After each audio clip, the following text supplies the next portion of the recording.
danas? Koliko danas bilo dobro u školi, je? Da, stvarno jako dobro bilo. Mislim, ja sam užasno umoran, ali stvarno jako dobro bilo.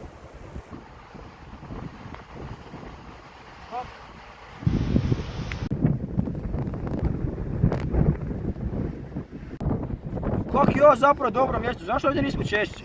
Da, stvarno jako lijepo, ali ništa se ne događa. Da, ne plovi se, niti niš, ne kužim. Zašto se sam ne plovi? Ajdemo pitat ljudi, ajde.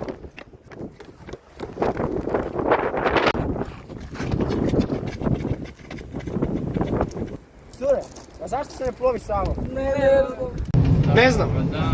Ne znam. Ne znam. Ne znam. Pa ne bih znao, ne. Ne znam. Oprostite gospodine, znate zašto se Savom ne plovi? Pa normalno da znam, ko to ne zna.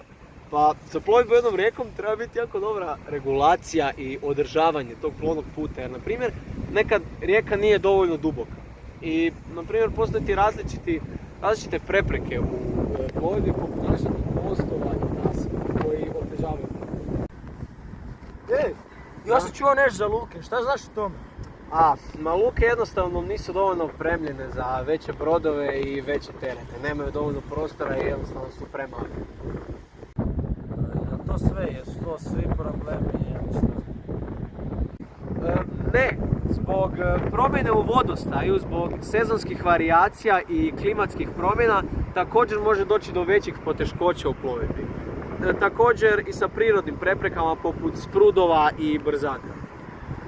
Zbog svih ovih razloga rijeka Sava nije iskorištena u potpunosti kao plovidbeni put, iako ima jako velik potencijal za značajnu ulogu u transportnom sistemu cijele regije. Ali to samo ako se unaprijede uvjeti. Koji su to uvjeti? O tome više zna moj prijatelj. Gle, pa ovo je isti ti. Pa jedan od uvjeta je produbljenje i proširenje korita kako bi se održavala potrebna dubina za plovidbu, na primjer uklanjanje prirodnih prepreka. Čovječ, ovo je stvarno ko ja. Dalje pametniji od tebe. Čekaj, nije to sve. Drugi uvjet je regulacija vodostaja. Nju ćemo dobiti upotrebom hidrotehničkih objekata poput brane kako bi se osigurala sigurna plovidba tijekom cijele godine. Bome i od mene pametniji. Dečki, ali nemojte zaboraviti treći, ali ništa manje bitan uvjet, a to je održivost ekosustava. A ono se može postići razvojem održivih praksi u upravljanju vodnim resursima kako bi se osigurao balans između plovidbe i očuvanja ekosustava. Bravo, Buras! Uostalom, to je jedan od ekološki najprihvatljivijih načina prijevoza. Ako zamijenimo taj način prijevoza sa ovim cestovnim, možemo smanjiti svo onečišćenje i zagušenje na cestama. Pa, zašto ne probati?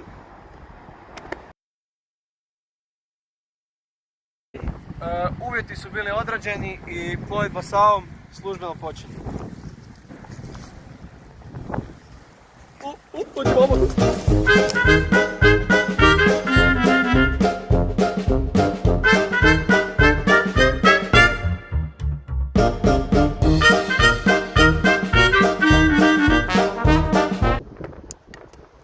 Zašto se Savom ne plovi? Kako bi se održavala prirodna Prijevoz se zamijenimo s ovim na primjer...